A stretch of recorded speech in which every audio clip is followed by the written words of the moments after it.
അസ്സലാമു അലൈക്കും. മെഡിക്കൽ ഷോപ്പിന് ചുറ്റും ആളുകൾ നിറഞ്ഞിട്ടുണ്ട്. കുട്ടികളുടെ കരച്ചിലും പരിശോധനയ്ക്ക് സമയം വൈകിയെന്ന് പറഞ്ഞ് ബഹളം വയ്ക്കുന്നവർ ഏറെ. ഇടയ്ക്കിടെ തങ്ങളുടെ ഊഴമായോ എന്ന് അറിയാൻ വന്ന് തിരക്കുന്നവരും ജനിച്ച ദിവസങ്ങൾ മാത്രമായ കുട്ടികളെ കൊണ്ടുവരുന്നതും. മരുന്ന് എടുത്തു കൊടുക്കുന്നതിനിടയിൽ നൂറയുടെ കണ്ണുകൾ ഇടയ്ക്കിടയ്ക്ക് ചുമരിൽ പതിപ്പിച്ച ക്ലോക്കിലേക്ക് നീങ്ങുന്നുണ്ട്.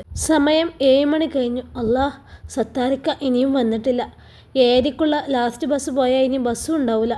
ഓട്ടോ വിളിച്ചൊക്കെ പോകാമെന്ന് വെച്ചാൽ ഒരുപാട് പൈസ വേണം. ഈ തിരക്കിനിടയിൽ വിഷ്ണുവിനെ ഒറ്റയ്ക്ക് നിർത്തി പോകാനും കഴിയില്ല. ഈ ഡോക്ടർക്കൊന്ന് പെട്ടെന്ന് പരിശോധിച്ചൂടെ? ഇവിടെ എന്നാണ് എല്ലാവരും ചൂടാവുന്നത്. ഒരു പ്രശ്നം തീർത്തു വന്നതിൻ്റെ രോഷത്തിൽ അവൻ പറയുന്നുണ്ട്. അഫ്സൽ ഡോക്ടർ അങ്ങനെയാണ്. കുട്ടികളുടെ ഇഷ്ടത്തിന് നിന്ന് ഒരുപാട് സമയമെടുത്തേ പരിശോധിക്കൂ.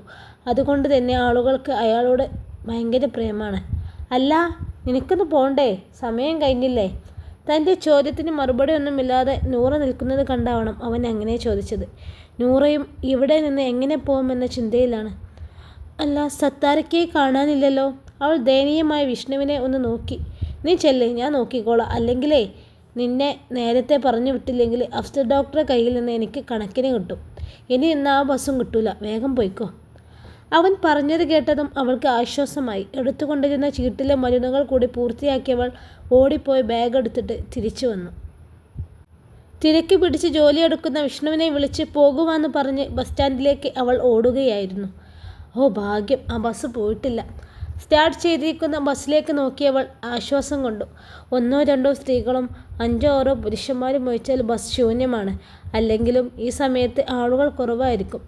എങ്കിലും പ്രതീക്ഷയോടെ അവൾക്ക് പരിചയമുഖങ്ങൾ ഉണ്ടോ എന്ന് നോക്കി. ബസ് ഇറങ്ങി നടക്കാനുള്ളതാണ്. പേടിച്ചിട്ടല്ല, എന്നാലും ഒരു കൂട്ടാവുമല്ലോ. കിട്ടിയ സീറ്റിൽ അവൾ ഇരുന്ന് നടുകീർത്തി. ക്ഷീണവും വേദനയും ഒക്കെയായി ഇന്ന് വല്ലാതെ മടുത്തുപോയി. ബസ് നിർത്തി തൻ്റെ സ്റ്റോപ്പിൽ ഇറങ്ങിയപ്പോഴേക്കും സമയം 8 മണി. കടയെല്ലാം അടിച്ച് വൃത്തിയാക്കി അവിടെ തീയിട്ട് കൊണ്ടിരിക്കുകയാണ് ചിലർ. ചെറിയ കവലായതുകൊണ്ട് തന്നെ തിരക്കുമില്ല. നേരത്തെ തന്നെ കടയും പൂട്ടി എല്ലാവരും വീട്ടിലും പോയി തുടങ്ങും. സ്ട്രീറ്റ് ലൈറ്റിന് ചുറ്റും പ്രാണികൾ നിറഞ്ഞിട്ടുണ്ട്. ആ ചെറിയ വെളിച്ചത്തിൽ നൂറ തൻ്റെ വീട്ടിലേക്കുള്ള വഴിയിലൂടെ പതിയെ നടന്നു. വയ്യ, പതിയെ നടന്നായാലും വീട്ടിലെത്തിയാൽ മതി. റോഡിന് ഇരുവശവും പൂള കൃഷി ചെയ്യുന്ന കണ്ടങ്ങളാണ്. അവിടെ നിന്നാവും ചിവികളുടെ ശബ്ദം കേൾക്കാം. കീ കീ എന്നും പറഞ്ഞുകൊണ്ട്. വെളിച്ചം കുറഞ്ഞപ്പോൾ മൊബൈൽ എടുത്ത് ഫ്ലാഷ് ലൈറ്റ് ഓണാക്കി. അതിന് ചുറ്റുമുണ്ട് ഇഷ്ടം പോലെ പ്രാണികൾ. മനുഷ്യരും ചിലരൊക്കെ എങ്ങനെയല്ലേ? എവിടെയെങ്കിലും വെളിച്ചം കണ്ട അത് പറ്റിച്ചേർന്ന് നടക്കാൻ ആഗ്രഹിക്കുന്നവർ. മുറ്റത്തേക്ക് കയറിയതേ കേൾക്കാം. അകത്തു നിന്നും ടിവിയുടെ ശബ്ദം. കുട്ടികളുടെ തിരക്ക്. രാത്രി ഈ ടിവിയുടെ ശബ്ദം കാരണം പഠിക്കാൻ കഴിയുന്നില്ല എന്ന് പറഞ്ഞ് നാദിറ വഴക്കാണ്. ഇത്തക്കാണെങ്കിൽ സീരിയൽ നിർബന്ധം. ഇഷ കഴിഞ്ഞ അപ്പോൾ TV ഓണാണ്. 2-3 തവണ ഈ കാര്യം പറഞ്ഞ് വഴക്കായതാണ്. പറഞ്ഞിട്ട് കാര്യമില്ല എന്നോർത്തുകൊണ്ട് എന്തോ എല്ലാവരും ഉറങ്ങിക്കഴിഞ്ഞാണ് ഇപ്പോൾ നാദിറയുടെ പഠിത്തം. അകത്താര് വന്നെന്നിറഞ്ഞും ടിവിയുടെ മുന്നിൽ നിന്നും ഷംന തല ഉയർത്തിയൊന്ന് നോക്കി. അതേപോലെ വീണ്ടിരുന്നു. കുട്ടികൾക്കായി ഇന്നൊന്നും കയ്യിലില്ല. അതുകൊണ്ട് അവരെ വിളിക്കാൻ നൂറ മെനക്കെട്ടില്ല. നാദിറ റൂമിലിരുന്ന് എന്തോ എഴുതുകയാണ്. ആ ഇത്ത വന്നോ? എഴുതുന്നതിനിടയിൽ തല പൊക്കി അവൾ നോക്കി. നല്ല ക്ഷീണമുണ്ട് മോളെ, ഒന്ന് കുളിക്കട്ടെ. മാറിയെടുക്കാനുള്ളതും എടുത്ത് പഴയ പോലെ ചാരി വെച്ചവൾ പുറത്തേക്കിറങ്ങി. പോകുന്ന വഴി ഉമ്മയുടെ റൂമിലേക്കൊന്ന് പാളി നോക്കി. ഉമ്മ നിസ്കാരപ്പായയിൽ തന്നെയാണ്. തണുത്ത വെള്ളം ദേഹത്തിലൂടെ ഒഴിച്ചപ്പോൾ ലഭിച്ച തെല്ലൊരാശ്വാസത്തിൽ എപ്പോഴോ കെട്ടുപോയ വിശപ്പ് പഴയതിലും കഠിനമായി അവളെ പൊതിഞ്ഞു തുടങ്ങി. ഉച്ചയ്ക്ക് കഴിച്ചതാണ്. വൈകുന്നേരം ഒരു ചായ മാത്രം. എന്തെങ്കിലും കഴിച്ച് കയറി കിടക്കട്ടെ എന്ന് കരുതി തന്നെയാണ് കുളിമുറിയിൽ നിന്നും അടുക്കളയിലേക്ക് ഇറങ്ങിയത്. അടുക്കളയിലേക്ക് കയറിയപ്പോൾ കണ്ടു തനിക്കുള്ള ഭക്ഷണം വിളമ്പി തിണ്ണയിൽ വെച്ചിരിക്കുന്നു ഉമ്മയെ. ഉമ്മ, നിങ്ങൾ കഴിച്ചോ? ചോദിക്കുന്ന കൂടെ അവൾ ഒരു പാത്രം എടുത്ത് ഉമ്മാക്കും കൂടി ഉള്ളത് വിളമ്പിയിരുന്നു. ഉമ്മ കഴിച്ചു കാണില്ല എന്ന് അവൾക്കറിയാം. അവൾ ശാസനയോടെ ഒന്ന് നോക്കിയതും മടിച്ചിരുന്ന ഉമ്മ ആ പാത്രം പെട്ടെന്ന് കയ്യിലേക്ക് വാങ്ങി. ഉമ്മ ഒരു കസേരയിലേക്ക് ഇരിപ്പുറപ്പിച്ചതും നൂറ ഉമ്മറപ്പടയിലേക്ക് ഇരുന്നു. എവിടെയൊക്കെ ഇരുന്ന് കഴിച്ചാലും ഇവിടെ ഇരിക്കുന്നൊരു സമാധാനം കിട്ടൂല. അവിടെ ഇരിക്കരുതെന്ന് ഉമ്മ ഒരുപാട് തവണ പറഞ്ഞതാണ്. പറഞ്ഞിട്ട് കാര്യമില്ല എന്നറിയുന്നത് കൊണ്ടാവും അപ്പോൾ ഒന്നും മിണ്ടാറില്ല. എന്നെ കൂടി വിളിച്ചൂടെ ഉമ്മ? നാദിറ വന്ന് ചുരുങ്ങുന്നത് കണ്ട് എടുത്തു കഴിക്ക് പെണ്ണേ എന്ന് മറുപടിയും കൊടുത്തു ഉമ്മ. അവളും അവൾക്കുള്ളത് എടുത്തുകൊണ്ട് അടുപ്പിൻ്റെ തിണ്ണയിൽ തന്നെ കയറിയിരുന്നു. അവളെ സ്ഥലം അവിടെയാണ്. എല്ലാം ഒളി കണ്ടിരുന്ന ഷംന ഒട്ടും സമയം പാഴാക്കാതെ റൂമിലേക്ക് നടന്നു.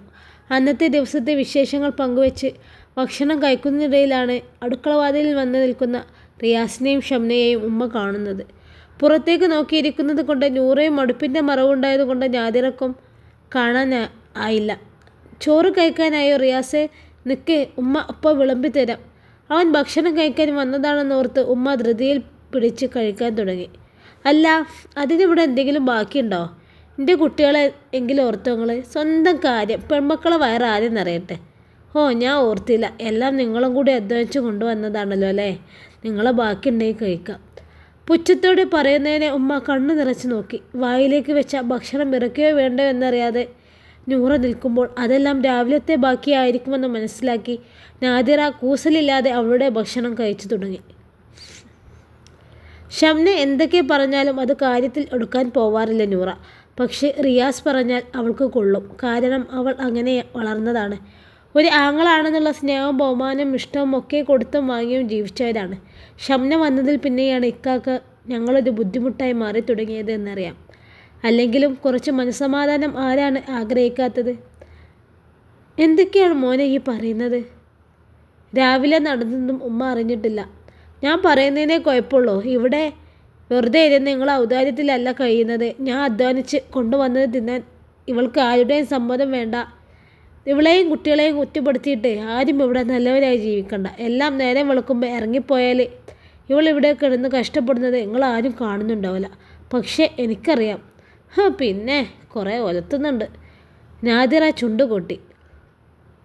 2 പെങ്ങന്മാർ പെരയിലുണ്ടെന്ന് വെച്ച് സമാധാനമായിട്ട് ജീവിക്കാവില്ല എന്ന് പറഞ്ഞാൽ എന്താ ചെയ്യുക? മതി, കറുത്ത് കരിമുട്ട് പോലെ ഇരിക്കുന്നവൾക്ക് രാജകുമാരൻ വരുമെന്ന് കരുതിയിരിക്കുന്നത്. ആര് കിട്ടുമെന്നാ? ഞാൻ നോക്കട്ടെ. കിട്ടിയതോ കുട്ടിയുള്ളതോ ആരാന്ന് വെച്ചാൽ ഉണ്ടോ നോക്കാം. നാദിറാൻ്റെ പഠിത്തവും മതി. എനിക്കാവൂല ഇതൊക്കെ കൂടെ തലയിൽ വെച്ച് നടക്കാം. നിങ്ങളെ ഞാൻ നോക്കും. നിങ്ങളെ നോക്കാനുള്ള ഉത്തരവാദിത്തം എനിക്കുള്ളൂ. അല്ലാതെ ആരെയും എനിക്ക് നോക്കാനും കൊണ്ടു നടക്കാനും വയ്യ. എൻ്റെ കുട്ടികളെ 2 എണ്ണം എനിക്ക് വളർന്നു വരുന്നുണ്ട്. ഇനി മേലിൽ ഇതുപോലൊരു സംസാരം ഷംനയോട് ഉണ്ടാവരുത് കേട്ടോ. താക്കീത് പോലെ റിയാസ് അത് പറഞ്ഞ് കാറ്റുപോലെ പുറത്തേക്ക് പോയി. തൻ്റെ പ്ലാൻ നടപ്പിലായ സന്തോഷത്തിൽ ഷംനയും. കഴിച്ചു പാതിയാക്കി വെച്ച ഭക്ഷണത്തിലേക്ക് നോക്കി 3 പേരും നെടുവീർപ്പിട്ടു. ഇതുവരെ ചിന്തിക്കുക പോലും ചെയ്യാത്ത പല കാര്യങ്ങളാണ് അവൻ പറഞ്ഞിട്ട് പോയത്. ഷംനയുടെ വാക്ക് കേട്ടാണ് എല്ലാം എന്നറിയാം. പക്ഷേ അവൻ പറഞ്ഞതിലും കാര്യമില്ലേ? എന്നും ഈ വഴക്ക് പിടിച്ച് നടക്കുന്നതിൽ എന്താണ് സമാധാനമുള്ളത്? എല്ലാവർക്കും ബാധ്യതയായി മുന്നിലുള്ളത് ഞാൻ മാത്രമാണ്. എൻ്റെ കഴിഞ്ഞു മതി നാദിറാക്ക് എന്ന് ഉമ്മയുടെ ഒറ്റ നിർബന്ധം കാരണം ആണ് അവളും ഇവിടെ നിന്ന് പോകുന്നത്. എൻ്റെ കുട്ടി ആരെയും വിഴുപ്പലക്കാൻ പോകണ്ട എന്ന ഉമ്മയുടെ ചിന്തകൾ കൊണ്ടാണ് ഒരു 2ാം കെട്ടുകാരനും ഇതുവരെ തന്നെ പിടിച്ചു കൊടുക്കാത്തതും. പക്ഷേ ഉമ്മയുടെ ആഗ്രഹങ്ങൾക്ക് വിലങ്ങുതടിയായി കറുപ്പെന്ന നിറം തന്നെ പൊതിയുന്നത് ഉമ്മാക്ക് മാത്രം കാണാൻ കഴിഞ്ഞിട്ടില്ല. നൂറ വെളിച്ചം എന്നാണ് അർത്ഥം. പക്ഷേ എല്ലാവരുടെയും ജീവിതത്തിലും ഇരുട്ട് പരത്താനേ തനിക്ക് സാധിക്കുന്നുള്ളൂ. ചോറ്റുപാത്രത്തിൽ വിരലിട്ട് ഇളക്കിക്കൊണ്ട് നൂറ ചിന്തകളുടെ ലോകത്തേക്ക് ചേക്കേറി. എനിക്ക് ഇഷ്ടമാകാത്ത ഒരാളെ കൊണ്ട് എന്നെ കെട്ടിക്കാന്ന് ഒരാളും ഇവിടെ മനക്കോട്ട കെട്ടണ്ട. ഞാൻ സമ്മതിക്കൂല. കുറച്ച് ഉച്ചത്തിൽ തന്നെ പറഞ്ഞുകൊണ്ട് കൈയും കഴുകി നാദിറ ചവിട്ടിത്തുള്ളി റൂമിലേക്ക് നടന്നു. ഉമ്മാക്ക് നെഞ്ചിലാദിയേറി. തൻ്റെ മക്കൾ അവരെ വിലപിച്ചു പോയി. കണ്ണിൽ ഒരുക്കൂട്ടിയ കണ്ണുനീർ തുള്ളികളെ തുടച്ചു മാറ്റിക്കൊണ്ടുവർ റൂമിലേക്ക് നടന്നു. നൂറയും അകത്തേക്ക് നടക്കുമ്പോൾ കണ്ടു പുച്ഛത്തോടെ നോക്കി നിൽക്കുന്ന ഷംനയെ. അവൾ അവരെ നോക്കാനേ പോയില്ല. ഉമ്മറവാതിലും കടന്ന് ചെന്നപ്പോൾ കണ്ടു ഉമ്മറത്തെ തിണ്ണയിൽ സിഗരറ്റ് പുകച്ചുകൊണ്ടിരിക്കുന്ന ഇക്കയെ. സമ്മർദ്ദം താങ്ങാനാവാതിരിക്കുമ്പോൾ മാത്രം ഇക്കരികിൽ കാണാറുണ്ട് പുകച്ചുരുളുകൾ. ഇങ്ങനെ സ്വയം നീറാൻ വിധിക്കപ്പെട്ട കുടുംബത്തിലെ ഉത്തരവാദിത്തങ്ങൾക്ക് നടുവിൽ ഒരിക്കലും സമാധാനം ലഭിക്കാത്ത ഒരാൺതരി. നൂറയ്ക്ക് മനസ്സിലാകുമായിരുന്നു അവൻ്റെ അവസ്ഥ. അവനോട് ഒരു ദേഷ്യമില്ല. ഇക്ക ആരെയെന്ന് വെച്ചാൽ ഇനി തീരുമാനിച്ചോളേ. ഇനി കുട്ടികളുള്ള ആളായാലും എനിക്ക് കുഴപ്പമില്ല. എനിക്ക് സമ്മതമാണ് കേട്ടോ ഇക്ക. ഉമ്മാൻ്റെ സമ്മതം ഇക്ക ചോദിക്കണ്ട. ഉമ്മാനെ ഞാൻ പറഞ്ഞ് മനസ്സിലാക്കിക്കോളാം. 2ാം കത്തുകാരനോ കുട്ടിയുള്ളതോ ഏതായാലും വേണ്ടിയില്ല. ഇക്ക നോക്കിക്കോളൂ. മറുപടിക്ക് കാത്തു നിൽക്കാതെ അവൾ തിരിഞ്ഞു നോക്കുമ്പോൾ അവനെ കുറ്റബോധം തോന്നിയിരുന്നു. അതിലേറെ നിസ്സഹായത അവനെ വന്നു മൂടിയതും വീണ്ടും ഗൗരവക്കാരൻ്റെ മുഖംമൂടി അവൻ എടുത്തടഞ്ഞു. മൂടിക്കെട്ടിയ വാനം പോലെ അന്ന് പുലരിയിൽ ആ വീടും മുഖമായിരുന്നു. ഈ നിമിഷം പെയ്തൊഴിയും എന്ന് തോന്നും വിധം ഓരോരുത്തരുടെയും മിഴിക്കോണിൽ അടർന്നു വീണു തിമിർത്ത് വീണു പെയ്യാൻ കാത്തിരിക്കുന്ന കണ്ണുനീർ തുള്ളി അണകെട്ടി നിന്നിരുന്നു. എന്നാ ഇതും കൊണ്ട് ചൊല്ലു നൂറ. അവരെ കാത്തിരിക്കുന്നത് കണ്ടില്ലേ? സ്നേഹത്തിൽ പൊതിഞ്ഞ ചിരിയും ചേർത്താണ് ഷംനയിൽ നിന്ന് ആ വാക്കുകൾ പുറത്തേക്ക് വന്നതെങ്കിലും അവൾ മനസ്സിൽ സൂക്ഷിച്ചു വെച്ച ക്രൂരമായ വിഷം കാണണമെങ്കിൽ സൂക്ഷിച്ചു നോക്കുക തന്നെ വേണം. അവൾക്ക് ആനന്ദമാണ്, ആവേശമാണ് തനിക്ക് മുന്നിൽ തടസ്സമായി നിൽക്കുന്ന സകലതിനെയും എങ്ങനെയെങ്കിലും വെട്ടിമാറ്റാൻ. ആ ആവേശം അവളുടെ വാക്കുകളിലും കാണാനുണ്ട്. ഇവിടെ വന്നിട്ട് ആദ്യമായിട്ടാവും സന്തോഷത്തോടെ അടുപ്പിനരികിൽ ഷംന നിൽക്കുന്നതോർത്ത് നൂറ. 4-5 ഗ്ലാസുകളിൽ ചായയും പലഹാരവും എടുത്തു വെച്ചതും ഷംന തന്നെ. ഉമ്മ ഒന്നിനുമില്ലാതെ വാതിൽപ്പടിയിൽ എങ്ങോട്ടോ മെഴുപായിച്ച് ഇരുന്നതേയുള്ളൂ. നാദിറ ഇവിടെ നടക്കുന്നതൊന്നും ഇഷ്ടപ്പെടാതെ മുഖം വീർപ്പിച്ച് ഇരിക്കുന്നുണ്ട്. ചായ ഗ്ലാസുകൾ നിരത്തി വെച്ച പാത്രം ഷംനയിൽ നിന്ന് മേടിച്ചുകൊണ്ട് ഒന്നുകൂടി നൂറ ഉമ്മയെ നോക്കി. അവളൊന്ന് നിശ്വസിച്ചുകൊണ്ട് അടുക്കളവാതിലും കടന്നു ഹാളിലേക്ക് നീങ്ങി. തിരിഞ്ഞു നോക്കിയെങ്കിലും അതറിഞ്ഞ പോലെ അത്രയും സമയം അടക്കി പിടിച്ച തേങ്ങൽ ഉമ്മയിൽ നിന്നും പുറത്തു ചാടി. ഉമ്മ! ശാസനയോടെ നാദിറ വിളിച്ചപ്പോൾ ഉമ്മ തട്ടത്തിൻ്റെ തുമ്പ് വായിലേക്ക് അമർത്തി വെച്ച് ആ കരച്ചിലിനെ തടഞ്ഞു വെച്ചു. ദേഷ്യത്തിൻ്റെ മുഖംമൂടി അണിഞ്ഞിട്ടുണ്ടെങ്കിലും നാദിറ അറിയാതെ അവളുടെ കണ്ണുകൾ നിറഞ്ഞൊഴുകി. ഹാളിൽ 4-5 പേർ ഇരിക്കുന്നുണ്ട്. 3 പുരുഷന്മാരും 2 സ്ത്രീകളും. റിയാസും അവർക്കരികിൽ ഓരോന്നൊക്കെ പറഞ്ഞുകൊണ്ട് നിൽക്കുന്നുണ്ട്. ചായയുമായി ചെന്ന നൂറക്ക് അതിൽ ആരാണ് തന്നെ പെണ്ണ് കാണാൻ വന്നിരിക്കുന്നത് എന്ന് സംശയമൊന്നുമില്ലായിരുന്നു. ഭാര്യ മരിച്ചിട്ട് 3 വർഷമായി എന്ന് പറഞ്ഞിരുന്നു. മക്കളുമുണ്ട്. ഉമ്മ വേണ്ടെന്ന് ഒരുപാട് പറഞ്ഞതാണ്. എതിർപ്പ്, കരച്ചിൽ, അങ്ങനെ ഒരുപാട് കാര്യങ്ങൾ കഴിഞ്ഞുപോയി. ഏതായാലും പ്രശ്നമില്ലെന്ന് എക്കിയോട് പറയുമ്പോൾ ആരുടെയും മുഖം ഓർത്തില്ല. ഇവിടെ സന്തോഷം വരണം എന്ന് മാത്രമേ അവൾ ചിന്തിച്ചുള്ളൂ. ഇങ്ങോട്ട് കൊടുത്തോ. കൂടെ വന്ന പുരുഷന്മാരിൽ ആരോ ആണ്. അയാളുടെ കൈ നീണ്ടെടുത്ത് നൂറ മിഴികൾ പായിച്ചു. വാർദ്ധക്യത്തിൻ്റെ അവസാന നാളുകൾ ആണ് അദ്ദേഹം എന്ന് പറഞ്ഞ് മനസ്സിലാക്കേണ്ട ഒരാവശ്യമൊന്നുമില്ല. കൈകാലുകൾ ചുളിഞ്ഞ് മുഖത്തെ തൊലിയെല്ലാം ഒട്ടിപ്പിടിച്ച് പാതി മാത്രം ബാക്കിയായി വെളുത്ത മുടിയിഴകൾ. എന്തിനും തയ്യാറാണ് എന്ന് പറഞ്ഞെങ്കിലും നൂറ ഒന്ന് പകച്ചുപോയി. അവർക്ക് വേണ്ടത് ഒരു ഭാര്യയായിരിക്കില്ല. പൈസ കൊടുക്കാതെ അയാളെ നോക്കാൻ ഒരു വേലക്കാരിയായിരിക്കുമെന്ന് നൂറക്ക് ഉറപ്പായിരുന്നു. തൻ്റെ ഉപ്പയോളം പ്രായം വരും. ആ ചിന്ത പോലും നൂറയെ തളർത്തിക്കളഞ്ഞു. പിന്നെ അറിയാലോ, ഞങ്ങളെല്ലാവരും ജോലിക്കാരിയായി പുറത്താണ്. പിന്നെ ഉപ്പ തനിച്ചേ ഉള്ളൂ. ഈ പ്രായത്തിൽ ഒറ്റയ്ക്ക് നിർത്താനാവില്ല. അതുകൊണ്ട് ഒരുപാട് നിർബന്ധിച്ചാണ് ഉപ്പയെ കൊണ്ടുവന്നത്. ഉപ്പാക്കൊരു കൂട്ടാവും സംസാരിക്കാനും എല്ലാത്തിനും. അതുകൊണ്ട് തന്നെ ജോലിക്ക് പോലെ നടക്കൂല കേട്ടോ. എപ്പോഴും ഉപ്പേൻ്റെ കൂടെ തന്നെ നിൽക്കേണ്ടി വരും. എപ്പോഴാണ് ഒരു ആവശ്യം വരിക എന്ന് പറയാനൊന്നും ആവില്ല. അല്ല, ഇത് ഉറപ്പിക്കുന്ന മുന്നേ ഇതെല്ലാം ആദ്യം തന്നെ പറയണമല്ലോ. അതുകൊണ്ട് പറഞ്ഞതാണ്. അയാളുടെ ഉപ്പ എന്ന അഭിസംബോധനയിൽ തന്നെ മനസ്സിലായി മകനാവുമെന്ന്. നൂറക്ക് അയാളോട് സഹതാപമാണോ പുച്ഛമാണോ ആ നിമിഷം തോന്നിയ വികാരമെന്ന് മനസ്സിലായില്ല. വയസ്സായ ഉപ്പയെ നോക്കേണ്ട തൻ്റെ ഉത്തരവാദിത്വത്തെ എത്ര നിസ്സാരമായിട്ടാണ് അയാൾ വേറെ ഒരാളുടെ തലയിൽ കെട്ടിവെക്കാൻ നോക്കുന്നത്. ഒരു വിവാഹം കഴിക്കാനുള്ള ആരോഗ്യം അദ്ദേഹത്തിന് ഉണ്ടോ എന്ന് ചിന്തിക്കുന്നത് പോലുമില്ല. തൻ്റെ പ്രായത്തിലുള്ള മകൾ അയാൾക്കുണ്ടാവില്ലേ? അവളുടെ ചിന്തകൾ അപ്രകാരമൊക്കെയാണ് സഞ്ചരിച്ചു കൊണ്ടിരുന്നത്. പിന്നെയും അവരിൽ നിന്ന് വന്ന പലവിധ ചോദ്യങ്ങൾ. അവരുടെ ഉപ്പാക്ക് ഞാൻ ചേരുമോ? അദ്ദേഹത്തെ ശുശ്രൂഷിക്കാൻ തനിക്ക് സാധിക്കുമോ? അവസാനിക്കുമെന്നറിയാത്ത അദ്ദേഹത്തിൻ്റെ ആയുസ്സിന് ശേഷം ഞാൻ അവർക്ക് ബാധ്യതയായിത്തീരുമോ എന്നൊക്കെ അറിയാൻ വേണ്ടി പല ചോദ്യശരങ്ങൾ. എല്ലാത്തിനും തല കൊനിച്ചും മുളിയും ഒറ്റ വാക്കിൽ ഉത്തരം പറഞ്ഞ് നൂറ സമയം നീക്കി. നിങ്ങളെ തീരുമാനിച്ചിട്ട് വിളിക്ക്. അധികം വൈകിയത് എത്രയും പെട്ടെന്നായ അത്രയും നല്ലത്. റിയാസ്കയോട് യാത്ര പറഞ്ഞുകൊണ്ട് ഇറങ്ങിയപ്പോഴാണ് നൂറ തല ഉയർത്തി നോക്കുന്നത്. പെൺമക്കളുടെ കൈ പിടിച്ച് കഷ്ടപ്പെട്ട് കാറിലേക്ക് കയറുന്ന അയാളെ നൂറ നിർവികാരമായി നോക്കി നിന്നു. നല്ല ആളുകളാണെന്ന് തോന്നുന്നു അല്ലേ? നൂറയുടെ ഭാഗ്യം. ഷംനയുടെ വാക്ക് ഹാളിൽ നിന്ന് കേട്ടതും നാദിറ പല്ലുകൾ കടിച്ചു പൊട്ടിച്ച് ദേഷ്യത്തോടെ ഹാളിലേക്ക് നടന്നു. വീട്ടിലെ കെട്ടിക്കാൻ പ്രായമായ ഒരു അനിയത്തി ഉണ്ടല്ലോ. നല്ല ആളാണെങ്കിലേ അവളെ കൊണ്ട് കെട്ടിക്കാൻ നോക്ക്. ഭാഗ്യം എടുത്തു കളയാൻ നിൽക്കണ്ട.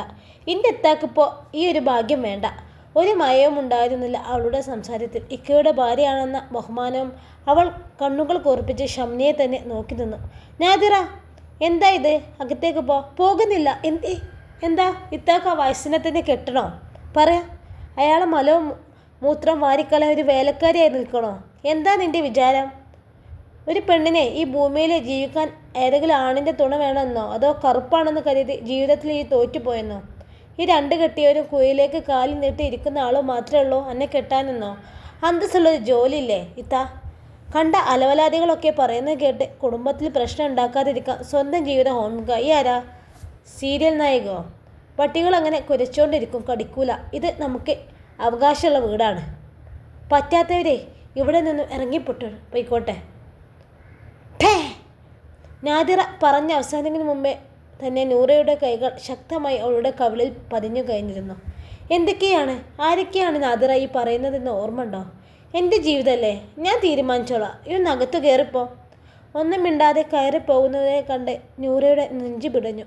ആദ്യമായിട്ടാണ്, ഒന്ന് നുള്ളിപ്പോലും നോവിക്കാത്തതാണ്. തനിക്ക് വേണ്ടിയിട്ടാണ് അവൾ സംസാരിച്ചത്. പക്ഷേ ഇനിയും തുടർന്നാലേ ഈ കുടുംബം ശിഥിലമായി പോവും, സഹിക്കാനാവില്ല. അവളുടെ വർത്താനം കേട്ടാൽ തോന്നും ആളെ എത്താക്കി രാജകുമാരൻ വരുമെന്ന്. പുച്ഛത്തോടെ പറയുന്ന ഷംനയെ റിയാസ് ഒന്ന് കൂർപ്പിച്ചു നോക്കി. അവളുടെ തല താഴ്ന്നു പോയി. മോനെ റിയാസേ, നമുക്കിത് വേണ്ടടാ. അയാൾക്ക് പിടിച്ചു കൊടുക്കാൻ മാത്രമുള്ള മോശത്തരം ഒന്നും നമ്മുടെ കുട്ടിക്കില്ലടാ.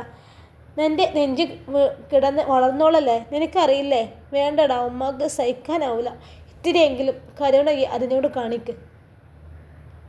കരഞ്ഞു തളർന്നു പറഞ്ഞവർ തളർച്ചയോടെ മുറിയിലേക്ക് പോയി. ഒന്നിനെയും നേരിടാനുള്ള ശക്തിയില്ലാതെ നൂറയും നാദിറയുടെ അടുത്തേക്ക് ചെന്നു. കട്ടിലിൽ കമിഴ്ന്ന് കിടക്കുന്നവൾക്കരികിൽ കെട്ടിപ്പിടിച്ച് കിടക്കുമ്പോൾ നിശബ്ദമായി പെയ്തുകൊണ്ടേയിരുന്നു. ഇൻഷാ അല്ലാ ഈ കഥയുടെ ബാക്കി ഭാഗവുമായി നാളെ കാണാം. എല്ലാവരും സപ്പോർട്ട് ചെയ്യണേ. അസ്സലാമു അലൈക്കും.